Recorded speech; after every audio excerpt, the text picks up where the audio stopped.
Hello and welcome to an METV Back to School special broadcast on bullying. My name's Skip Wilhoit and I'm the coordinator of Safe Schools for the School District of Manatee County. And joining me for this show today would be all the way on our far left, Mr. Curtis Davis, principal of Lincoln Memorial Middle School. And with him, also a parent from Lincoln Memorial Middle School, is Diane Lang. Another member of Lincoln Memorial School staff, Officer Roy Lovett of the Palmetto Police Department. And then saving us from total Lincoln domination over here, we've got Jill Hoagland, guidance counselor from Manatee Elementary School. Let me thank each of you guys for being out here, taking your own personal time off to join us for this really important conversation today. And when we talk about bullying, I think maybe the best place to start would be the definition. What is bullying? And when we look at our district definition of bullying, and pretty much any definition of bullying that you'll see, there's two and maybe three critical elements. Let's talk about those first. Jill, power. Now, we're not talking about superpower here. Bullies can't fly, they can't turn invisible. When we say an imbalance of power has to exist for it to be bullying, what do we mean by that imbalance of power? Well, basically we have an uneven playing field, basically. We talk to our kids about how the bully has power over the victim or over the other students based on maybe their age. Could be a grade level. It could be their sheer size. But then again, it doesn't have to be size. It could be that they have a better social status. Maybe they're more popular. We'll talk about that later. Maybe there's like 10 of them and one of somebody else. So the power can it can really take shape in a lot of different ways. And you said size, and sometimes, we all think of bullies sometimes as being that big, mean kid. But sometimes, and I know you've seen this, Mr. Davis, within your school, it's that little tiny kid that sometimes people wouldn't think is going to be a bully, but they wind up actually being able to bully bigger, stronger kids because of the social skills. Exactly right. Not only just the social skills, because of the social status. That smaller kid may be one that also has a large following of other kids who support and back them up. So not necessarily may the child be afraid, or the victim may be afraid of that particular student who's the bully, but he may be more afraid of the social status and other kids that are around him as well. I've seen that take place more often than not, as opposed to looking at the age difference. All right, that's one element of bullying that's really got to be there. If it's going to be bullying, there has to be an imbalance of power. And one of the other critical elements in the definition of bullying is that willful intent to cause harm. Now, it's not just going to be physical harm, hitting somebody and hurting somebody. That physical harm is also going to be in concert sometimes with other types of harm. And why don't you expound upon that? What do we mean by that willful intent to cause harm, Mr. Davis? Well, that willful intent, what I like to do whenever a student reports an act of bullying to me is I get a written report from that particular student with detailed information in terms of the dates, the times, the places, and the student or students that were involved in that particular incident. I look for that particular component to see if there was any intent to harm, if there was tripping them in the hallway, slapping them on the head, and things of that nature. Once I have that information, in a separate meeting, I meet with the alleged bully. Give that student an opportunity to explain his side of the story as well. Once I get that information, then I make that determination on whether or not the intent was there. If I do find intent being there, then I refer it over to my school resource officer, and we have a wonderful, very effective research-based bullying packet in which he educates the student on bullying. And that would be this guy over here. And that would be Officer Lovett. Let me ask you, Officer Lovett, how have you found that packet? Is it an effective tool for early intervention with bullies? It's a very awesome packet. I actually sit down and go over it with them and actually go through some of the elements, and also I feel them out to see if this was just an incident of just being silly, or are they actually bullies? And this is going to be important because when we talk about distinguishing bullying from other forms of peer conflict, that's going to determine what types of interventions we apply, how we follow up and monitor the situation. So we really need to know the different elements involved. And it's through that investigative process that you guys are so familiar with that we're going to find out the answers to that question. And then the other thing that we can look at, it's not necessary for the definition to be bullying, but it's that repeated pattern of behavior. And I guarantee you, after your investigation, a lot of times you're going to find out this has been going on for a while, either between the two students in question or other students involved with the same bully. But it doesn't have to be there for it to meet the definition of bullying. The first time you're shoved up against the wall, the first time you're threatened, it's bullying. But that repeated pattern of behavior, it's very important to uncover. And that way we, again, can apply the proper interventions that we need to apply. Now, when we talk about bullying, too, a lot of people think, oh, it's mostly a boy thing. Now, we've got a couple of girls up here on the panel, and Diane, I'm sure you've experienced things in your own personal life or with your daughter, too. Girls can bully just as much as boys, can't they? Yes, yes. In fact, I am here because I had an experience with my daughter. I have 2 girls, and I am a girl, so that's what we're going to talk about, too. Yeah, and I think the misperception about that is that that boys do it more often, but it is subtly different in the way that boys and girls do it. Boys, they might push and shove, be a little more aggressive, intimidating. How do girls do this? I was going to say they do it differently. Girls usually are the rumor spreaders or the gossip starters. They like to target other girls and spread those rumors, and that's talk about each other back to back. And the whole social media, that's not helping. Your Facebook and your MySpace, girls and boys are doing that on a daily basis. And I'm glad you brought that up, cyberbullying. Absolutely. I mean, this is something that didn't happen when we were in school. There's no such thing as a cyber world back when we were all in school. We're that old. But today, a lot of students, up to 35% of students report that they are bullied online. We're not experiencing quite that same level here in Manatee County, but we all see it within our schools. Kids go on Facebook, kids go on MySpace. Even though you're supposed to be of a certain age, we've got elementary school students with MySpace and Facebook pages. So they'll go on there, they'll go through text messaging or any other social media, and what they say, no matter if they're saying it in their own living room, it invariably falls back into our school and it creates issues. And one of the things that I'm most proud about with our district policy on bullying is that we're being very proactive. We're not going to allow students to sit in the comfort of their own living room or their bedroom and type things up about students that are going to impact that student's opportunity for an education or impact the school's academic environment. So it's very important that parents understand that even if it's done online, not in a school, the school still has a right and a prerogative to take action if it impacts the academic environment of that school or for that child. So I'm glad you brought that social bullying up. Now, let's go ahead now and really, now that we've really defined bullying, why does it occur? I mean, if we look at bullying, going back, you can go back to the first schools that we had in ancient Greece, and I guarantee you somebody was getting bullied there. So as long as we've had schools, we've had bullying. But it shouldn't be looked upon as a rite of passage. It shouldn't be looked upon as a part of life. Just because it has existed for a long time, we need to look at this behavior and do things about it. But why does it occur? Jill, what do bullies get out of this behavior? You're not the first person to ask that question. Research has been trying to figure that out, for years. And for me, I think the simple answer goes back to what I heard as a child from parents and teachers that, kids pick on other kids to make themselves feel better. It's a simple answer, but it's the truth. And I feel that you have 2 categories of bullies. You have your socially well-adjusted bullies that are more popular social status. Then you have your other set of bullies. They're a little bit more isolated, a little bit more withdrawn from the kids at school. They're not involved in school activities. So you've got 2 categories. And the socially accepted bullies, they bully because of the reaction they get from their peers. Like you talked about earlier, Mr. Davis. Those kids react to the bully, and we're going to talk about that more when we talk about bystanders, because that's really important. And I'd like to say it's estimated that about 85% of all bullying instances happen in front of other people. So that audience and that peer approval they seek, that without a doubt is huge. That peer approval gives them power. And then the isolated students, the withdrawn students, they bully because they want to boost themselves before someone else can knock them down. They do it for that other reason of power. It gives them power by bullying others. But basically, I think the bottom line is that bullies don't have a good set of social skills. They don't know how to empathize with others. They struggle to identify feelings and emotions from other people. They don't get along with others. They have a hard time joining groups. So they're lacking that basic social skills that we all need as people. And we'll take a look at some of those warning signs for potential bullies later on in this show, but you hit the nail on the head with a lot of those things.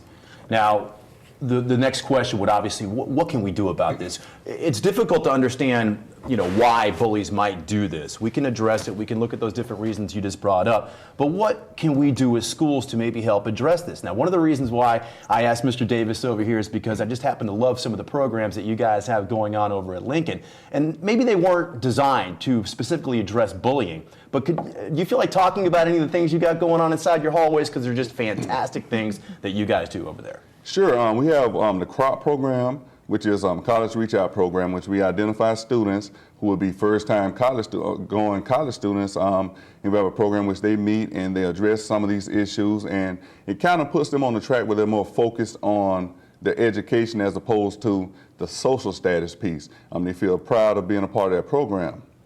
Also, we have a mentoring program, which is open to any student in the school. We meet once a week on Thursday mornings. In these programs, we have focus groups, and in those groups, we talk about peer pressure, bullying, and how to make smart choices to develop the character in our kids. And so we have proactive programs that kind of focus kids and put their attention in the right directions as opposed to getting involved in the wrong things. Yeah, it's so important that you guys have these programs. They meet before school, they meet after school. A lot of times, especially nowadays with the academic accountability that we have within our schools, it's removed from the curriculum. It would be nice to be able to talk about these things during the school day, dedicate instructional time to some of these social skill topics, but more and more we see those things disappearing. So it takes that extra special effort that you guys have got going on over there at Lincoln to really keep a focus on this and help skills out with that. You do a couple of things as well. I know you just don't walk around the hallways with your belt and your badge.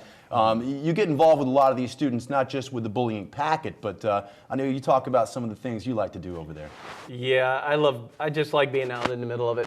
I like spending time with them. I get to know them. And that helps me identify problem areas too, especially being in the hallways during class changes and stuff. You get to pay attention and see what's going on, because you'd be surprised how much you can really observe if you really take the time and look. Oh, I'm a people watcher. I understand. I do that very well. Explicitly. And then, Ms. Lang, I would imagine that, your daughter being she's a Lincoln student currently, or a former Lincoln student? No, she's former. She's going up to Palmetto High this year. Yeah, and I imagine, though, she has been involved with a lot of different clubs, a lot of different activities, and a lot of these things that might bulletproof her against some of these bullying situations. Yeah, she was FBLA, Future Business Leaders of America. She was a past president, and she was National Junior Honor Society. Pretty much Curtis can tell you name it, she was in it. But at the same time, she took it very seriously to represent herself in a positive light, to be a role model for other kids. And at the same time, she recognized when there was some bullying, or not what she perceived maybe as to start a bullying, and try to intervention and be nice to everybody. Because again, when you talk about some of the kids in the statistics, the LD kids, the learning disabled, there was a lot, and she befriended, because she felt like that as a representative of the school, she needed to be friends with everybody. And these are the things that we're talking about, teaching kids to be a person that's going to take action and not just a passive bystander. It's so critical, and we'll talk more about this as the show progresses, but I think we can all agree that getting the kids involved in different programs within the school, whether it's sports, activities, clubs, mentoring programs, the CROP program, any of that is going to help give them the social skills that they need to be not only a poor victim for bullies as far as a potential target, but also to be those interactive bystanders that stand up for their fellow students. So I just love the programs that we have going on in so many of our schools. And I don't want to make it seem like Lincoln is the only one that's out there with great programs. A lot of our schools, if not all of them, have some of these great programs that they do outside of the curriculum. Now, you mentioned some statistics and some data. One of the great things here in Manatee County is that we do dedicate time to take surveys, to get student opinions about what's going on in the hallways as it relates to bullying and other things. So I've got some numbers here that I want to throw at you guys just to get an idea of the prevalence and the rate of bullying as it exists here in Manatee County schools. Now, if you look at national estimates, first off, they range anywhere from 10% to 75% of students are impacted by bullying at some point, whether that's as a victim or as a bully. Our most our best estimates nationally are about 25 to 28% of these students. Locally, the numbers are a little bit different. If we look at our elementary schools, 43.9% of our elementary school students this past year reported being bullied at some point in that past school year. Middle schools, it drops all the way down to 23.3%. Now, that's the lowest level that we've had since we've been doing these surveys for 3 years now. And in high schools, it goes down a little bit more to 21%. So we see that it's somewhat consistent, but much greater on the elementary school level. And does that surprise anybody in here that you would think, okay, maybe most of the bullying happens with the older kids? It very much surprised me, but at the same time, the experience I have had with bullying was with my elementary school daughter. So it was, I was like, wow. But and I think, middle school, I can see it going down. I'm glad with, I guess, socioeconomic level right now that I would think sometimes it would go up in the current state. But also when you have a middle schooler, 6th and 7th grade, there wasn't a lot of communication there between, they're going through so many things. You have to drag everything out of them. She turned around in 8th grade, and I mean, she's always been a joy, but there was just a harder time with communication and actually knowing what's going on. Yeah, and I think the difference too is it starts to get a little bit more severe. I mean, regardless of the level that you look at, whether it's elementary, middle, or high school, by far the majority of the bullying that we might talk about is verbal. It's name calling, it's teasing, and about 60 to 70% of our students report that that's what takes place most often. But the physical, aggressive bullying does seem to escalate a little bit more. It might be simple pushing in the elementary school ground, but it becomes a lot more threatening, I think, as kids get to middle school. And I'm sure that you guys have probably seen that in the hallways at Lincoln. It's a phenomenon that exists really in every single middle school, probably in America.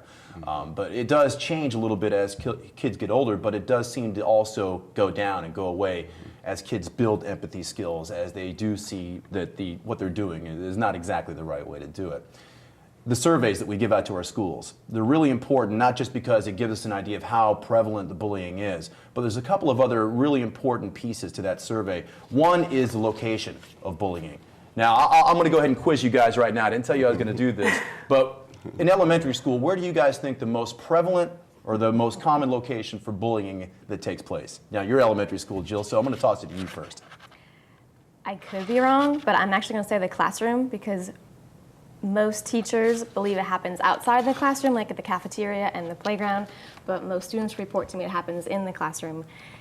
Well, you're very astute. I'm only going to say that the classroom is the second most common place at every single level. Actually, this past year, the classroom in high schools became the most common place where it exists. In elementary schools, though, no. Elementary schools, it's the playground where that lack of adult supervision does exist, and about 43% of our students say, at the elementary school level, say that it happens there.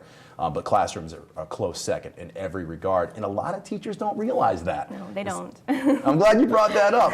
Curtis, I'm sure that's something you look at with your walkthroughs, the climate of a classroom. I think it's really important that our teachers understand that when you're not looking, and you can't always be looking, some of these students, they're going to go ahead and do things behind your back. So you need to know who you're dealing with. Sure, and that's why it's very important to do teacher trainings in terms of bullying and the signs and the things that we're discussing now, which we do, and provide information for our teachers. In addition to that, I see where bullying takes place mostly based upon our survey in the hallway at 43%. Bam. And we have pretty much close quarters in the hallway. That's why we make sure we beef up the supervision in the hallways. And the expectation is for teachers to stand outside of their doors between class changes. And so this really helps to be proactive in terms of minimizing those situations. Also, it's important to make teachers aware anytime you've dealt with a situation where you had a bully and a victim, that they understand and know the names of those particular students so that they can closely monitor the situation in the classroom and be able to give us feedback in terms of whether or not the interventions we put in place are actually working. That's critical, and I couldn't say that or emphasize that more. Know your kids. Who are the potential bullies? Who are the potential victims? And you're absolutely right, in all of our middle schools, it's the hallways. And again, that's where that reduced adult supervision takes place. It's the playgrounds in elementary school, but in elementary school, they all walk in a straight line in the hallways. They don't go ahead when the bell rings and just go crazy and get to the next classroom. And I don't want to make it sound like they go crazy in the hallways in our middle schools necessarily, but there's a lessened adult supervision there. You're in the hallways as well between the bells, and I'm sure you station yourself there purposely to make sure that none of these things happen in those dark corners that exist in some of our schools. That's what we try to do. Myself, Mr. Davis, where we move around the hallways. We try to get out there and again, try to identify any areas or any students that might be, an issue that we need to be concerned with. Well, the last thing I want to say about the data, I mean, there's a lot of different questions that we present, but the one question that gets me, the one question that I want every one of our administrators and every one of our teachers and even every one of our parents who are shared this information through SAC committees and things of that nature, how often these kids are bullied. And when we look at it, 10% of the respondents to the ones that said they have been bullied in the past year, they're bullied every day. I mean, we're talking about hundreds of kids across our district that are bullied every single day. As a matter of fact, in elementary schools, it's 11%, middle schools, 8%, and 15% in the high schools every single day. And then beyond that, elementary schools, 23% of students that say they're bullied most days. So we're talking about a significant chunk of kids who dread going to school on a daily basis because they know it's waiting for them. So when we see this data, hopefully it spurs us to act, and that's what's going to make us really be vigilant and being out in the hallways during the bell time, saying hi to students, patting them on the back, saying hello, using their name, making them feel like a part of the school, and letting everybody else know out there what the expectations are. That's some important data. Now that we know the scope of this, I mean, it does impact quite a bit more students than most people would think. The impact of bullying. And I just talked about those students who go through this on a daily basis, and sure, they're going to be impacted by this probably more than anybody else. But it impacts not just the victims. It impacts the occasional victims. It impacts the bystanders, and it impacts the bullies. Officer Levitt, there's a stat, one survey or one research survey out there did that showed that 60% of students who are identified as bullies at the middle school level go on to have at least one criminal conviction by age 24. Now, you've got some years of law enforcement, a seasoned vet. I'm pretty sure that you've seen some of these early bullying behaviors from middle school age kids, threats, intimidation, and things of that nature, and then those kids go on to lead not that great life. It's sad to say you're correct. I actually sat down and looked up at some of it myself and saw that there's actually showing 50%. So it's sad. And we had a recent incident where actually a person, obviously with no names, he abused animals and then went on to abusing kids at school and then ended up committing just a horrible crime. Data shows. It shows. And I was witness to this one particular incident myself. So it's sad to say, but it does occur. And when we look at the futures, it's not just necessarily things that kids or later adults would get arrested for, but they become verbally and even sometimes physically abusive towards other people in relationships, their spouses. They grow up to abuse children. There's a lot of things that are out there that this contributes to. So it's really important that we intervene early on in a kid's life. And if we know they're a bully, again, it goes back to proper identification. This is what they're doing. It's bullying. And then we need to kind of steer them into the interventions that are going to hopefully deter that type of behavior or from getting it out of control and out of hand, and they have those later on problems in life. So there are a lot of problems with the bully. It's not just criminal convictions, but as they get older, their grades start to dip. They do start to suffer from poor negative peer relationships as well. But when we talk about the impact, I think really we need to look at the victim. No matter what we do for interventions, and that's usually the focus of a lot of the things that we do in schools, how are we dealing with the bully? What kind of consequences are we giving them? We can't lose sight of the victims. I mean, when we look at it, I think all of us are pretty aware of some of these impacts. Suicide, depression. These things are extremely serious. So when we do deal with the victims of bullying, we got to make sure that if we see these longer lasting impacts or more profound impacts, we connect them with guidance counselors, social workers, school psychologists. The impact on victims, I'm sure you guys have all seen it in your various roles that you play in schools or even as a parent. Is there anybody who would like to speak to the things that they may have seen in victims that... Well, I can speak on that, Skip. One thing I've seen in victims is the idea that they lose trust and don't feel safe in school, which is my number one concern is creating that safe learning environment for all students. And that's the physical, the social, and emotional, safety of our kids. And so one thing we're charged with the responsibility of is making sure that we reestablish that confidence in that student in the school and also the staff members there that we're going to keep them safe. And so their number one concern can be to come to school to learn and get educated as opposed to worrying about where this kid is going to be in the hallway, after second period on transitional time to push them up against the wall. One more thing I want to comment on as well, and I'm going to backtrack just a little, is that you mentioned that some students are bullied on a daily basis. One thing I would encourage parents to do is to make sure that they report it. There's been cases where parents come in very upset, third quarter of the school year, saying that my child has been, this situation has been going on all year long. So it's very important that they inform us of what's happening so that we can put interventions in place, at that time as well.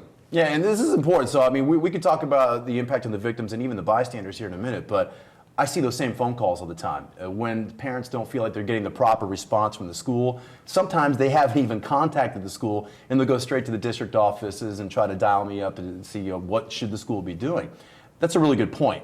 I think as a parent, the advice that you would want to give to them, and we have a parent here, thank goodness, that we can really go to, not that you guys aren't parents in your own right as well, but you really probably should approach this as a partnership with the school. Would you agree with that, Diane? Yes, I definitely agree with that. And again, the situation that I experienced with elementary, and again, girls, and she was in a single gender class, so it was all girls. So mine, it took a while because I had to talk to her very seriously and say, is this just pure conflict? Is this just girls nitpicking?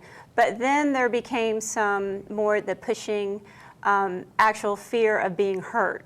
And it wasn't until, she came, my child who would tell me from the time school started till the time it got out, what happened every day, all of a sudden was getting in the car and not wanting to discuss the day's activities because she knew it was going to lead to this conversation. And it was finally when I realized she was not acting normally and that she was afraid of being hurt, that I finally said, told her, tried to go through the protocol of, be forthright with the child, tell them to stop, don't, go screaming around the room or anything, but you need to make sure she knows she's hurting you, tell her to stop. And then I also had conversation with the principal and therefore found out that the child was having some issues and was actually in counseling. And but I was happy with the result. Now, we got a lot of parents out there listening, hopefully, to this program. And let's say that they have been talking to their child, and it comes to light that maybe their child's been bullied, being picked on. What's the first, we all have in Manatee County Schools a bullying point of contact. Your assistant principal, Mr. Kincannon, he's the bullying point of contact. I'm sure Officer Lovett shares in some of those duties. And then also the classroom teachers for these students. What would you like for parents to do once they find out that their child might be being bullied and it's a student at your school? Well, the first thing I'd like for my parents to do is to sit down and talk to their child, write down all the information, be very detailed in terms of the dates, the times, when these bullying incidents took place, as well as the student or students that are involved in it. Now, once they get this information, it's kind of hard for parents sometimes to be objective because they're dealing with their child, but they need to really be objective and discern between whether or not it is pure conflict and or a bullying situation. If they determine that it is a bullying situation, then they should contact my bullying point of contact at school, Brian Kincannon, and or Officer Lovett. And then from that point, we can put a plan into place, which is an escalating intervention plan, for the bully in that situation. And again, as I referred to the bullying packet earlier, that bully would be referred to Officer Lovett to complete that packet and get educated on the different types of bullying. Now, once that's been done, obviously, we're going to talk with the parents on both sides, the bully as well, and inform them of the interventions or consequences, and also future consequences if the bullying continues with that particular student. One thing that the parents should not do is confront the bully and or the parent. Good point. Okay? It sounds like that's happened at Manatee Elementary School maybe more than once. Actually, no, I was going to say I would like to applaud our parents because, and our students, usually they report what's happening and what they're seeing. I've had a couple parents this past year call my office directly and say, my child's coming home. And it's so nice that those kids are communicating with their parents and they are talking to them. It might change as you hit middle and high school because the communication might not be so open because of, hormones and all the other things that happen when you're getting to middle and high school. But at the elementary level, they're talking to the parents and the parents are being proactive and they're calling and they're saying, my child's concerned. And, I take it from there and I'd like to follow up, a month later or so, and I try to call that parent back and say, hey, has anything else been going on? Has your child come home and not wanting to come to school? And usually they say no, so it's a good sign. Yeah, it's been my experience at elementary school. Children will tell you everything, and by the time they get to middle school, they'll tell you nothing. True. So there's that point in there, but it's really important. Now, we don't have this issue as much in elementary schools, but it still exists. But on the middle school level and the high school level especially, there's that attitude that snitches get stitches. And it's something that we have to battle constantly, that you cannot snitch, that you cannot tattle. And what I want to make clear to not just the students that are watching, but the parents as well, is there is a distinct and fundamental difference between reporting and tattling or telling on somebody else. When you tattle and when you tell on somebody else, you're trying to get them in trouble. And I think we all know that. But when we report, we're trying to get people out of trouble. And I think that's a very important piece of advice that parents need to communicate to their kids, and that we as school employees need to communicate to students as well to overcome that stigma that exists out there. Sometimes you need to go get help just to help somebody else out, even if it's not yourself. That's a good point. And both parents that called me this year, they said, my child didn't want to tell anybody because they didn't want to get in more trouble, or they didn't want, to be a tattletale. So then I have to explain just what you explained, the difference between tattling and reporting. And well, that's another issue, though. I mean, they're afraid that there might be retribution if the bully finds out that they went to an adult for help. There's fear that the parent or the adult can't do anything about it. I can't be helped in this situation. So there's a lot of different reasons. And a matter of fact, it's estimated that about 10% of bullying situations are brought to the attention of adults. So it really is important that we keep that open eye out and that we look for those victimization warning signs that we'll get into in just a minute.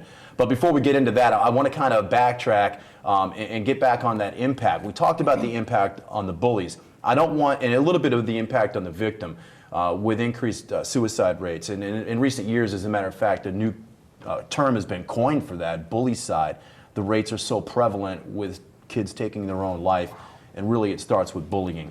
I think the links are clear. And I think that really does underscore and underline the importance that we get to these situations early, that those lines of communication remain open, and that parents look at schools as that partner to help stop the bullying, not that place where you can point your finger and blame, why didn't you stop this? Why is this going on your watch?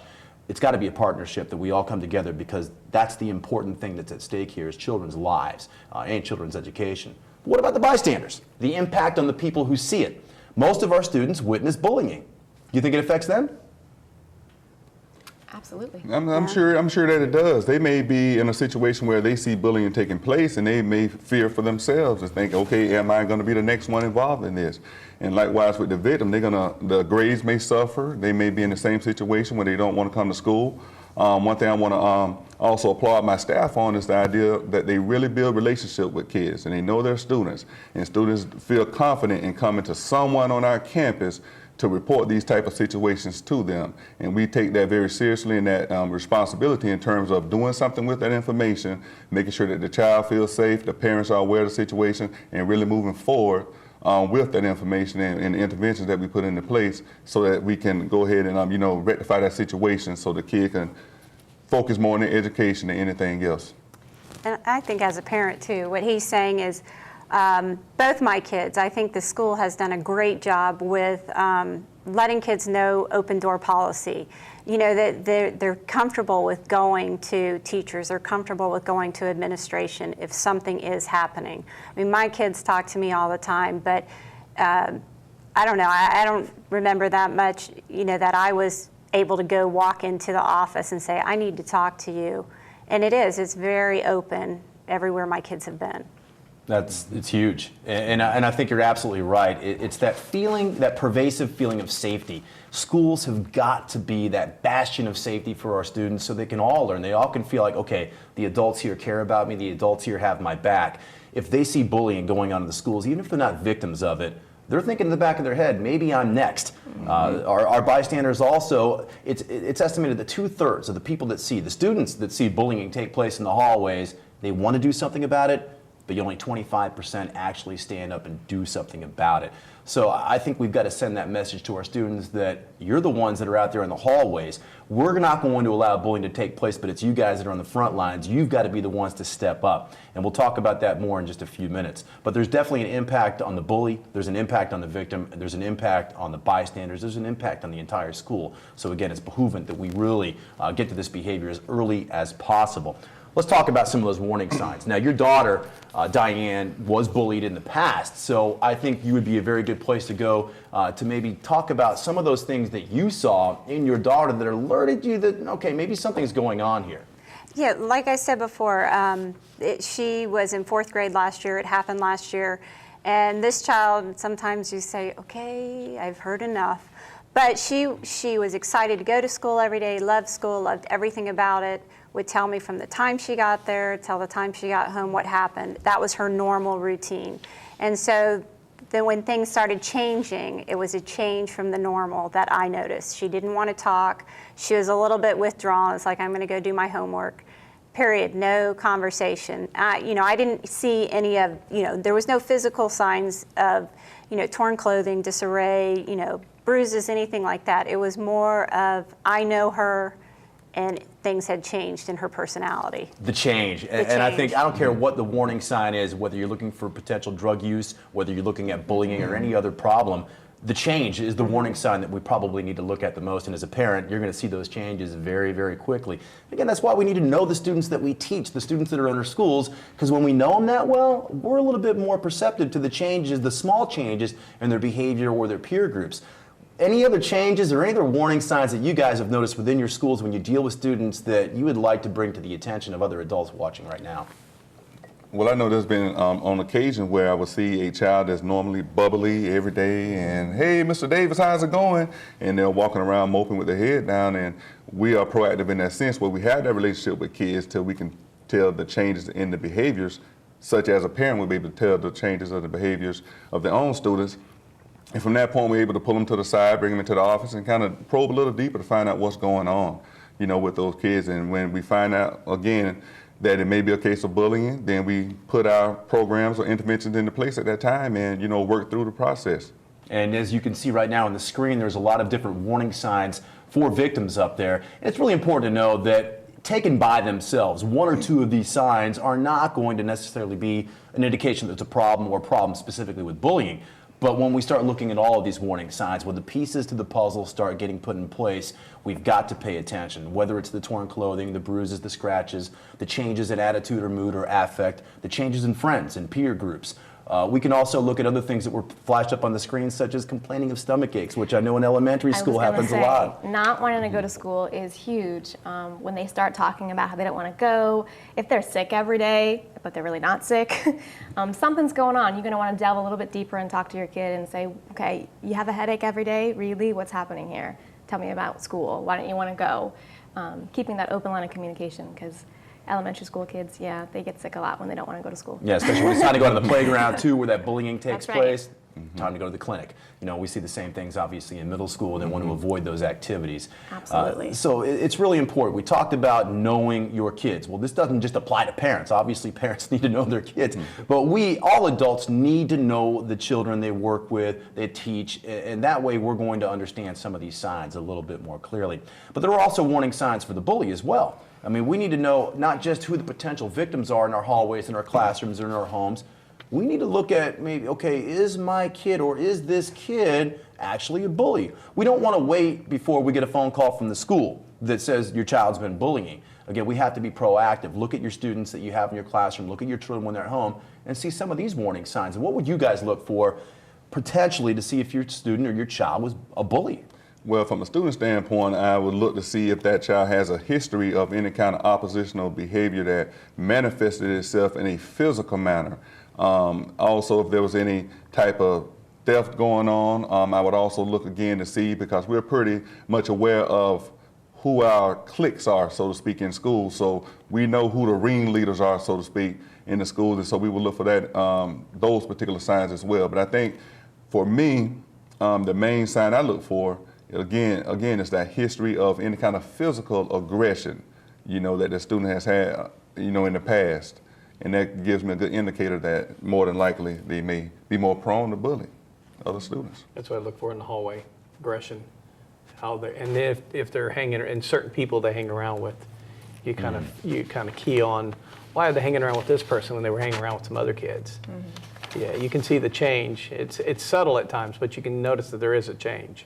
Yeah, and the change is probably going to be more pronounced with the victims because they're the ones being impacted by the behavior. But when we get to know some of the bullies, the ones who are oppositionally defiant, those who are aggressive, those who like to intimidate their peers, those are good indicators. Those who become frustrated when they lose at certain games, or those who talk about maybe being superior to their peers, or how their peers maybe are inferior to them in some regard. They talk down about them. You know, we talked about before the show the lack of empathy that's exhibited by bullies, and I think that's one of the great things that we could look for as an indicator, not just of bullying that's going on currently, but of future problems that student might face as an adult. I was going to say, yeah, watch how they interact with their friends or your neighbors or your own, other children in your house. How do they interact with those kids? And look for friend changes like you talked about. That's all very important. Yeah, and again, I'm not pointing any fingers at parents, but a lot of times parents will go, "Oh, my kid would never do that." Well, look at the evidence. Don't just listen to Officer Lovett or Mr. Davis when they pick up that telephone and call you and let you know that your precious little baby is doing this. Look at the evidence. Do they fit the profile? And if so, have that serious talk with them. Lay down rules in your own household. Be the model of those rules. Practice what you preach. I think there's a lot of things that parents can do to help out their children, whether they're victims or whether they're bullies. But we need to make sure that we listen to each other as adults and keep those lines of communication open. Well, and that's tough sometimes because sometimes bullies mimic what they're seeing at home, seeing and hearing, and how they're being treated at home too. Absolutely. So that's tough. It is. It's hard as a parent because I can't even imagine calling the school and saying, I think my kid's a bully. But as far as changing peer groups and maybe hanging out with a group that I'm not comfortable with, that would be my indication. But it's just kind of beyond me at this point to say, okay, I'm calling school. I think my kid's a bully. Yeah, well, I probably wouldn't do that either unless I had some, specific reason to call if I saw my child doing something like that. But you know what, Mr. Davis, I think my kid might be a bully. You better watch out for him. He's getting somebody. So understood. Very proactive. But as a parent, you would have to be concerned if you saw some of these signs within your own child. So when that phone call does come, don't be too surprised. Listen calmly to what's going on. And just like you ask for parents to report the facts to you, listen to the facts sometimes as they're reported to you as well. And I think that's important. So, there's obviously a lot of different things that we as educators, that we as parents can do to help out the situation. And one of the things that when I go into elementary schools especially, I love going into elementary schools and talking to students about bullying. Advice. All right, how do we handle this situation? Because invariably, no matter who you are, at some point in your life, someone's going to try to bully you, or you're going to see it happen to somebody else in front of you as a bystander. So the advice that we can give to our kids. Now, I drop my 3 C's on them. I call them my 3 C's. You got to remain cool, you got to remain calm, and you've got to remain confident. And those are those 3 C's. Look them in the eye, and if you can't look them in the eye, look them in the forehead. That don't feed the bully, I think, is some of the most important advice that we can give our kids, because we hear other things all the time. What's the most common advice you guys hear about how do you handle a bully? Well, if you're hit, then you need to hit back. That's right. I grew up in Palmetto, went to Lincoln Middle School, and that was the philosophy and indoctrination I came up under with my parents. If you're hit, you hit back. Yeah, and we're not trying to say that you cannot defend yourself. That is not really what we're getting at here. I think self-defense is a right that every individual enjoys. But if you're teaching your child to hit back when they're confronted with these types of behaviors, that's not the best advice that you can give. As a matter of fact, if your child's already been targeted by this other student or group of students for any period of time, hitting back is probably going to get them something they don't want. They're being targeted because they had that lack of power. They're smaller, they're inferior, weaker in some regard, or whether it's a number situation, a size situation, or an age situation. So I think that can be poor advice that might lead to harm to the kid. And also, what's going to happen to any student in your school who fights or hits back? In addition to that, they're going to also receive consequences, which could be anything from in-school to out-of-school suspension. And it always makes it a difficult situation to contact a parent of a victim, because they did hit back, and explain to them that they're going to also receive consequences for their actions. So it's very important, again, like we talked about earlier, is to have those trainings, make kids aware, teachers aware of the signs of bullying and the things they can do to be proactive in terms of reporting it. Because once it results into the victim hitting back, then again, it makes for a bad situation for both kids involved. Absolutely, and sometimes that leads to handcuffs, unfortunately, for some students who really take matters in their own hands. Yes. Well, it's like a lot of the elements even of bullying, the shoving, pushing, touching, whatever, is actually a crime. And that's one of the things I bring out when I sit down with them. I said, that is battery. In the state of Florida, that's battery. You cannot touch someone against their will. And some of them don't quite understand that in the beginning. They think, well, I just pushed them. I just shoved them. I wasn't meaning. But that's what you're still committing a crime. It is battery. And then when you get into the harassment, the intimidation, the threatening, it can fall under stalking. You're stalking this child. Well, I don't understand. Well, this child can't come to school because every day he comes to school, you're threatening and scaring him.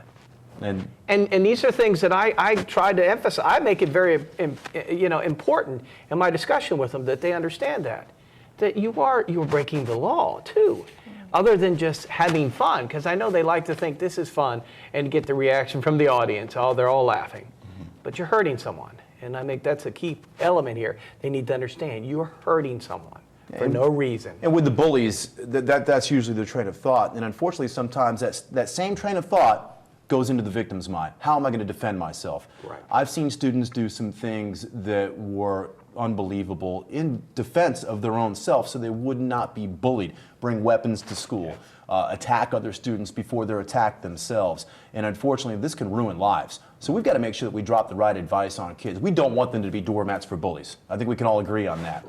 We also don't want them to react aggressively either. So you have passiveness on one side, you have aggressiveness on the other side. Well, what lies in the middle? Assertiveness. And I think that's the way to handle it. When we talk about the 3 C's, that's being assertive. Yeah, we talk about being assertive with our elementary kids. We want them to be able to stand up for themselves in a non-aggressive manner. But then it also brings them back to the bystanders. We need to teach the bystanders. And I tell my kids, are you part of the problem or are you part of the solution? And if you're sitting there doing nothing just because, oh, I don't want to be next, you're part of the problem. That's right. And I'll even extend that to adults. Because when adults invariably break up a situation or get involved in a situation, which doesn't happen a lot with bullying, but when it does happen, I think we as adults have a responsibility to let the kids around know exactly what they're doing right and exactly what they're doing wrong. Like, why didn't you step in? Or if you did step in but were overly aggressive, hey, there's a better way to do this. So I think those present one of those teachable moment opportunities that we as adults need to really give that great advice to students on how to do it. But you are so right.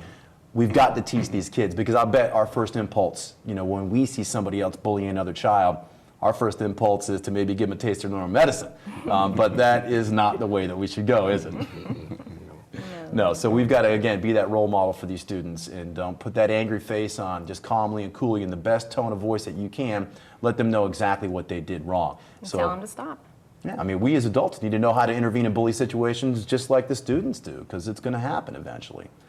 So when we look at the different advice, the first thing we want to teach our kids is to be assertive. All right, always try to stand up for yourself. Now there will be a time, and when I talk to kids about this, I say that's what you always want to do, unless you see a situation which is dangerous or threatening. And if that's the case, what should our students do? What should our children do? They need to go get help. And they need to report the problem to an adult that they trust on campus. And that's it, the adult they trust, the adult they know, the adult they like. But if it's an emergency, you go to any adult that you can find on campus, and I think that would be probably some sound advice for them to follow. But reporting, we talked about it a little bit earlier. Reporting is something that it's a part of the process to solve the problem. The first thing is standing up for yourself. The second thing is reporting. I choose 2 times when I talk to students. There's really 2 good times to report. I want to see what your reaction is to this. You report, first of all, when standing up for yourself or standing up for other students doesn't work. The bullying behavior continues. Well, you're not expected to sit there and try to be assertive continually and constantly. You don't have to live with that. So you report when it won't stop. And the second time is you report it when it's dangerous or threatening. In those 2 occasions, that's when you report. I'm interested to know what you guys think about that. Well, I definitely agree with the latter as well. That's why we have an open door policy where, as Ms. Lang stated also, where any student at the time can come into the office and speak with anyone they need to speak with in reference to a situation of bullying where it is a situation where it's very dangerous. Also, again, the school policy is for every teacher to stand outside of their door during class changes so they can be there for students to be able to turn to if we have those type of situations going on. And it's also good for students to be self-advocates and stand up for themselves and try to be assertive and put an intervention in place, and also know if it's not working, that there's someone they can turn to. Absolutely. Yeah, they got to know that we have their backs. Yes. And that's when we talk about who do you report to.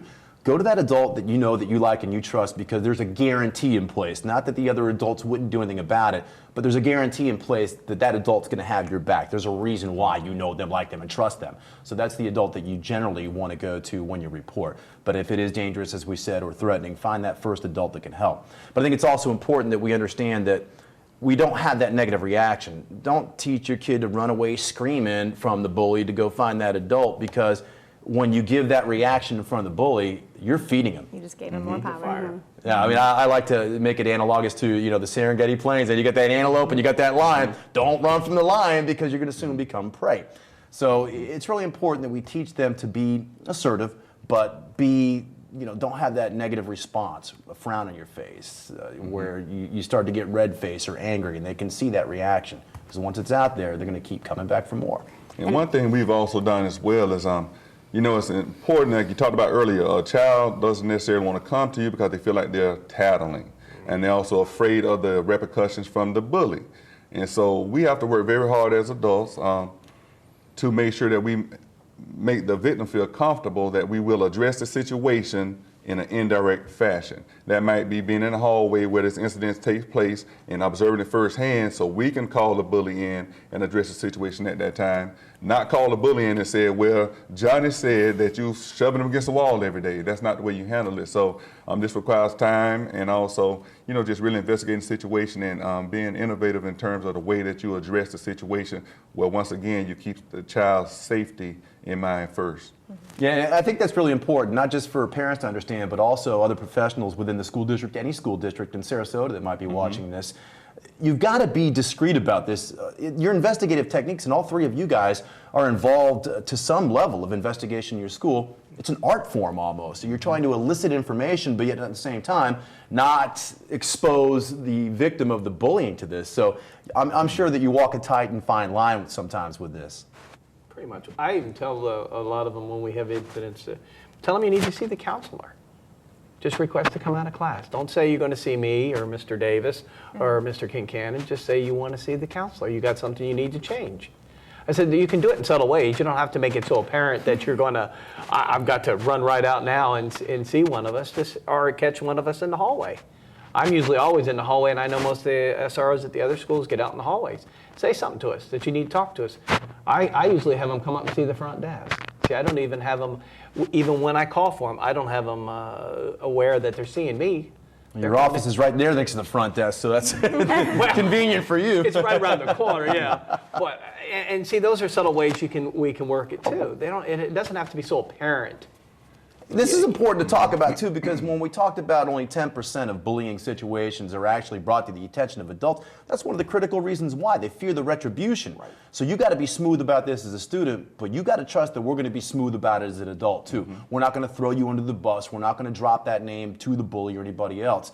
So any students that are watching, they need to realize that we've got their best interest at heart. We're going to keep this under wraps as much as possible. We're not going to tell us who reported the bullying situation, and parents need to be aware of that as well. Well, and I reported mine to the principal. My daughter didn't know that I called, and things got better, and she just assumed things got better. She was in 4th grade, but she didn't know because it was a friend group. It just happened this person got too aggressive, and it was on a daily basis.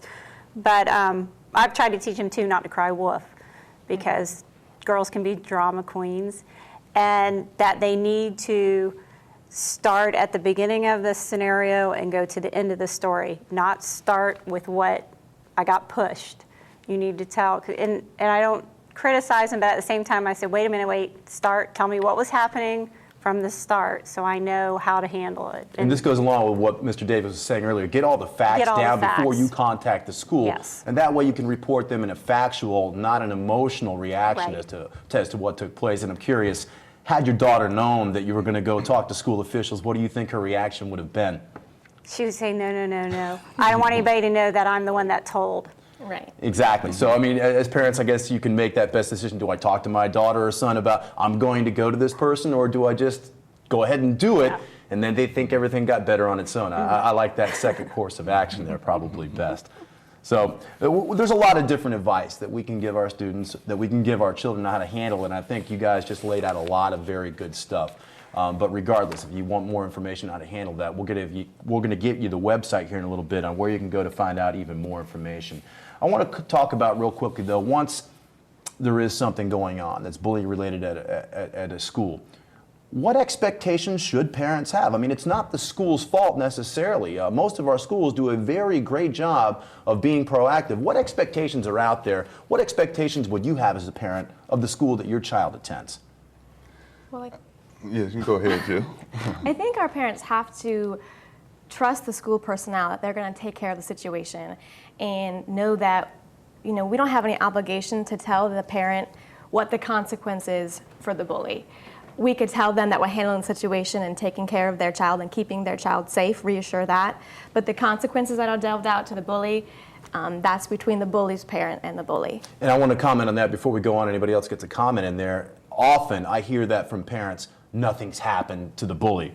Well, that's just because they don't know. There are privacy issues at stake here where Absolutely. administrators, counselors, they can't really tell other parents what's going on in terms of interventions or consequences with other students. So just because you don't know what's happening, please don't assume that nothing's happening.